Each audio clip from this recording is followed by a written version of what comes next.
Hello दोस्तों। ज़्यादातर लोगों के लिए सी फूड के ऑप्शंस अच्छे होते हैं और ज़्यादातर लोगों के लिए सी फूड को हेल्दी माना जाता है, लेकिन कुछ ऐसी बीमारियां हैं जहां सी फूड खाना नुकसान का सौदा भी हो सकता है। कुछ ऐसी बीमारियां जहां सी फूड खाने से आपको अलग अलग तरह की प्रॉब्लम्स आ सकती है। कौन कौन सी ऐसी बीमारियां हैं और सी फूड खाने से क्या क्या प्रॉब्लम आ सकती है, ये सारी चीज़ों पर आज हम बात करेंगे ताकि ओवरऑल एक अवेयरनेस बन पाए और आप समझ सके कि सी फूड की चॉइस को कैसे मैनेज करना है, क्या सी फूड्स खाने हैं और कौन कौन सी बीमारियों में से नहीं खाना है और क्यों नहीं खाना है। टॉपिक पर जाने से पहले जो लोग हमारे चैनल पर नए हैं उन्हें रिक्वेस्ट करूंगा कि चैनल को सब्सक्राइब करें। हमारे चैनल का पर्पज है हेल्थ एजुकेशन के द्वारा आपको हेल्दी बनाना और इस मिशन में आप हमारे सहभागी बन सकते हैं चैनल को सब्सक्राइब करके, वीडियोस को लाइक करके, कंटेंट्स को शेयर करके।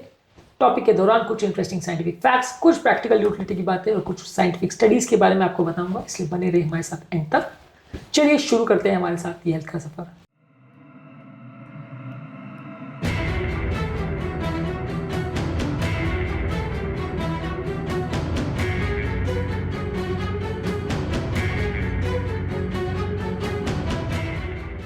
सबसे पहले अगर किसी व्यक्ति को सी फूड की एलर्जी है, खासकर फिश या शेल फिश से, तो उसमें सीवियर एलर्जिक रिएक्शन हो सकते हैं।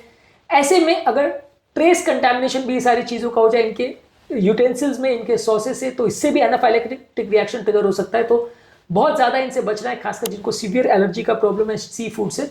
तो खासकर शेल फिश काफ़ी कॉमन है जो एलर्जी ट्रिगर करती है, इससे आपको बचना है। एलर्जिक रिएक्शन की टेंडेंसी वाले लोगों को अगर इससे पर्टिकुलर एलर्जी है तो बचना है। बाकी किसी एलर्जी का प्रॉब्लम है तो उसमें सी फूड अवॉइड करें, ऐसा जरूरी नहीं है, पर सी फूड का एलर्जी है तो उससे बचें। प्रेगनेंसी और ब्रेस्ट फीडिंग के दौरान यदि सी फूड में मर्क्यूरी बहुत ज्यादा है तो उससे आपके बच्चे का ब्रेन का ग्रोथ अफेक्ट हो सकता है, तो उसको अवॉइड करिए। Shark, sword fish, king mackerel, Tilly fish और कुछ टूना फिश की स्पीशीज में कुछ मर्क्यूरी ज्यादा हो सकता है, तो इसको आपको अवॉइड करना चाहिए। इस मामले में सैल्मन, सार्डिन, श्रिम्प, एंकवी, काटला, रोहू, ये सारे फिशेज में मर्क्यूरी कम होता है, इसको आप अवॉइड कर सकते हैं। और लो मर्क्यूरी वाली फिश को हफ्ते में 1 से 2 बार ही खाएं यदि आपको प्रेगनेंसी है और बच्चे की हेल्थ को आप कॉम्प्रोमाइज नहीं करना चाहते हैं। अगर किसी को यूरिक एसिड या गाउट का प्रॉब्लम है तो सी फूड जैसे एंकवी, सार्डिन और शेल फिश जो है ये प्यूरिन्स में रिच होती है, इसमें यूरिक एसिड ज्यादा होता है। इसके बदले आप लीन फिशेज जैसे कि पॉम्फ्रेट और रोहू को प्रेफर कर सकते हैं और शेल फिश को अवॉइड करिए। ये सारी चीजें आप कर सकते हैं यदि आपको यूरिक एसिड का प्रॉब्लम है। तो यदि आपको किडनी की बीमारी का प्रॉब्लम है तो हाई प्रोटीन और फास्फोरस आपकी किडनी पर स्ट्रेस उत्पन्न कर सकता है, इसलिए थोड़ी मात्रा में फिश को डाइटिशियन के सुपरविजन में खाएं। किडनी का अगर बहुत ज्यादा प्रॉब्लम है और पेशेंट अगर ऑलरेडी डायलिसिस पे है तो ये सारी चीज में आपको और ज्यादा ध्यान रखना पड़ेगा और डॉक्टर से पूछ करके ही आप सी फूड खाएं। किडनी के पेशेंट कौन कौन से सी फूड खा सकते हैं इस पर ऑलरेडी हमने एक अलग से वीडियो किया है।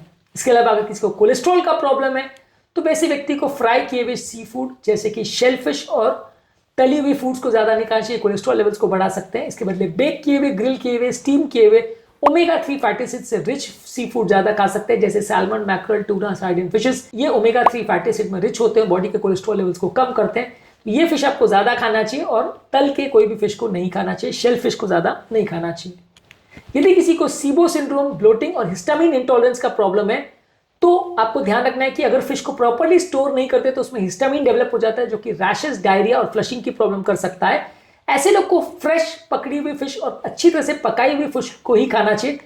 फर्मेंट किए हुए और ड्राई किए हुए फिशेस को अवॉइड करिए क्योंकि ऐसे में हिस्टामिन ज्यादा बन जाता है और वो एलर्जिक रिएक्शन ट्रिगर कर सकता है। तो पेट खराब वाले पेशेंट्स को बहुत फ्रेश फिशेस को ही लेना चाहिए, ड्राई किए हुए या फर्मेंट किए हुए फिशेस को नहीं लेना चाहिए। यदि कोई व्यक्ति खून पतला करने की दवा पे है तो उसको ओमेगा 3 फैटी एसिड खून को थोड़ा ज्यादा पतला कर सकता है।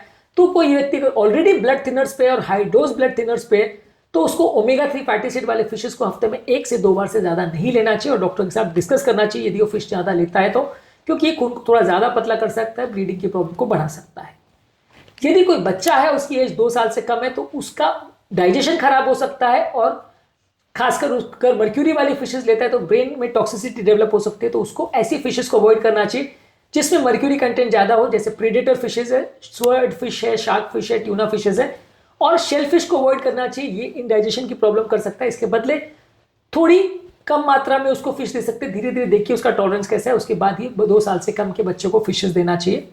अगर कोई व्यक्ति कोस्टल एरिया में रह रहा है जहां पे पोल्यूटेड पानी बहुत ज्यादा है तो पानी में हेवी मेटल्स, माइक्रोप्लास्टिक्स और पैथोजेंस का कंटामिनेशन हो सकता है, तो वैसे में आपको सी फूड कच्चा नहीं खाना है, प्रॉपरली क्लीन करके प्रॉपरली अच्छे सोर्स से लिया हुआ सी फूड ही खाना है, वेरीफाइड सोर्सेज से लिया हुआ सी फूड ही खाना है।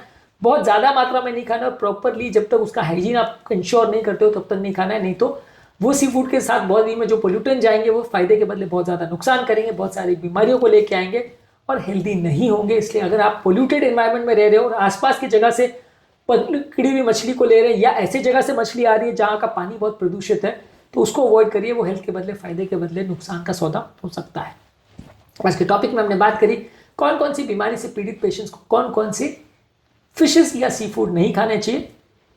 हमारा फाइनल वर्डिक्ट ये है कि हर व्यक्ति को अगर बहुत ज़्यादा मात्रा में फिश लेता है तो एटलीस्ट एक बार डॉक्टर से जरूर डिस्कस कर लेना चाहिए कि उसकी पर्टिकुलर बीमारी में ये सूटेबल है या नहीं, या वो पर्टिकुलर टाइप की फिश जो ले रहा है वो उसके लिए सूटेबल है या नहीं तो कई बार कंफ्यूजन हो जाता है और इस मामले में गलत चॉइसेस आपकी फिश की होने की वजह से हेल्थ फायदा करने के बदले नुकसान करने लगते हैं सारे आपकी हेल्थ के लिए।